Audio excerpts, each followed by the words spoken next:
The Supreme Court issued a stay Friday, allowing Mifepristone, a common abortion pill, to remain available, at least for now. Justice Samuel Alito's order stipulates that the status quo on the FDA-approved drug may stand while the justices examine whether to grant the Biden administration's emergency request to keep the drug approved in places.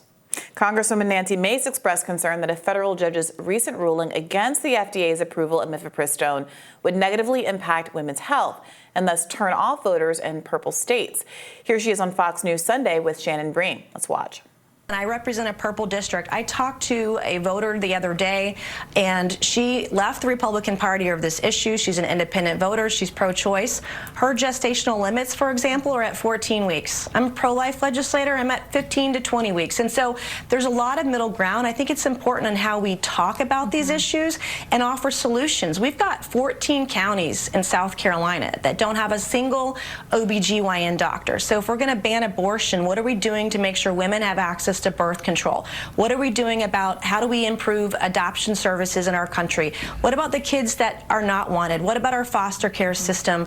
What about getting nurses that can treat women who need, OBGYN care in those rural areas? What are we doing about getting birth control over the counter at pharmacies? There are a lot of things that we can do to protect life and not alienate the independent voter. The stay is set to expire this Wednesday at midnight. Now, it's hard to disagree with Mace, I think. I mean, she, of course, is a Republican from South Carolina, and I think that she is being very savvy about what her constituents actually do or don't want, as, by the way, was Donald Trump, who really warned Republicans that the Dobbs decision was not good for their political outcomes, and we saw that in midterms. It really drove turnout for Democrats, and as Nancy Mace mentioned, caused independent purple voters to want to lean Democrat because this is a priority issue for a lot of voters. You're absolutely right to mention that Donald Trump has been talking about this. I actually saw some reporting, I believe, in the Washington Post about whether evangelicals, one of Trump's most loyal aspects of his base, are actually getting frustrated with Trump because in conversations with top evangelicals, he always stresses what he has already done on abortion, that he was the most pro-life president we've ever had.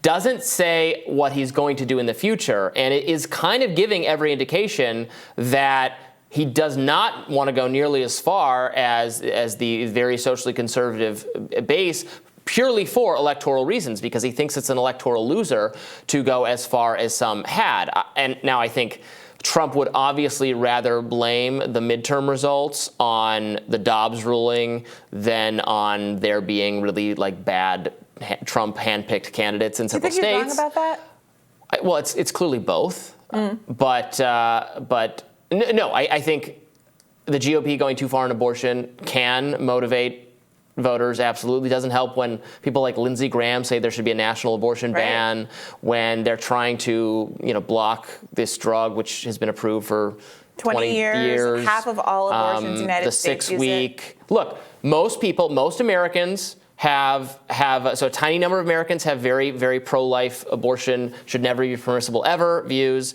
and a tiny number of people have a abortion until birth and then slightly after, whenever you want to do it, views. The vast majority of Americans think we're down with safe, legal, but rare. Said it should be a valid option for some people in some circumstances, and they don't want to draw that too early or too late. So some level of abortion restrictions, you can get away with that. There's support for it, but the total kind of abortion banning or setting the cutoff way too early absolutely lacks broad support. Yeah, I didn't have Robby quoting Hillary Clinton on my bingo card today. She was right about that one. Yeah, look, there's many aspects of this that I think are very difficult for conservatives to defend. The ruling itself out of Texas was, the left argues this a lot. People who are broadly left-leaning argue this a lot. But this one was genuinely unhinged, just absolutely no legal credibility to this ruling. The kind of the argument that conservatives make that you don't want activist judges, that you want laws to be passed by the legislature, that you want the administrative state to work as it's supposed to be working, and then to have the court come in 20 years after the fact and undermine a legislative process that approved a drug that's been used safely throughout that time, that is more safe than drugs like Viagra, on the basis that he basically gave it a Google and decided that he had questions. You know, it's a really tough one for them. I don't even I'm against the FDA in general, right? I'm always complaining that the FDA takes a million years to approve basic medicines and products that are available in Europe because they're a overly cautious, clumsily evil government bureaucracy. So, but I mean, the posture of this is also interesting because all of these pharmaceutical companies have been among the folks that have written amicus briefs, briefs in support of the government's position, basically.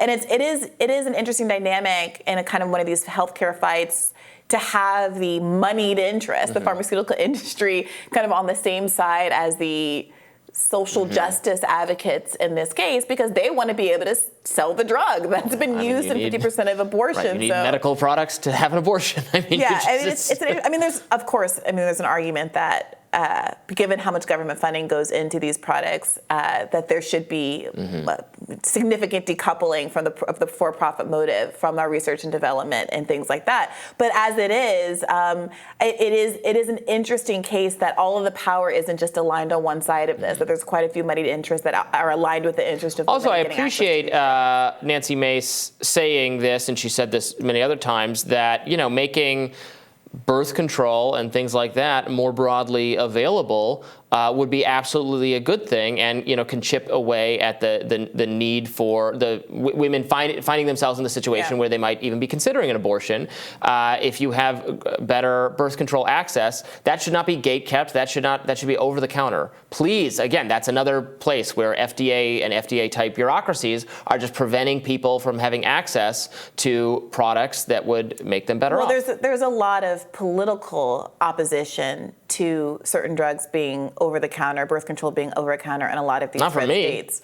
So we have to be really clear about where these access issues are coming from. Well, yeah, but if you have a government bureaucracy in place that will be able to be weaponized by political factions that want to, so then right-wing people can slow it down because there's a process in place for making it more difficult. At this point, I mean, the reason why you can get, let's say, Plan B in one pharmacy and not another pharmacy in the United States of America has to do with political choices of localities, not whether or not it's been approved for sale in pharmacies. Well, and there was a fight over whether you needed a prescription to get it, right? Sure. I agree with you. And it seems like a lot of that stuff is loosening up. There are all of these. Thank God. It's insane. During COVID, I think it helped that people didn't want to make as many doctor's appointments. Now you can get things like Retin-A and other kind of like acne medications that used to be over the counter through these kind of online diagnostics. Oh, yes.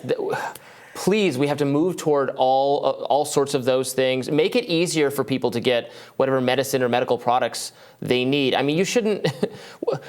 What if you could just get, like for basic things that require antibiotics, like basic infections, you have to go to the doctor. You have to wait for the test result. What if you could just do all that online and then you can go pick it up from the drugstore? Maybe it's not fully over the counter, but not requiring this very labor-intensive process of actually waiting in an emergency room, finding time in your schedule, and not knowing what you're paying for it because the insurance system is so confusing. This is all bad. Some of that is driven by, I got to say, our for-profit healthcare motive, where if the doctor gets to see you for 10 minutes in his room or her room and bill you for that interaction, that's part of what's driving it. There are some public health and safety issues as well. But if it was legal to just provide these things over the counter, you wouldn't be. I mean, it's a cartel. Well, I'm with you. I want that. There's a profit incentive, and then there's assistance by making the things that would undercut the profit incentive illegal, like just straight out buying the products. Yeah, they definitely should make Medicare for all legal. They should. I think what I'm saying is they should offer antibiotics over the counter. That's what I'm saying. But all right, well, we're rising for you right after this.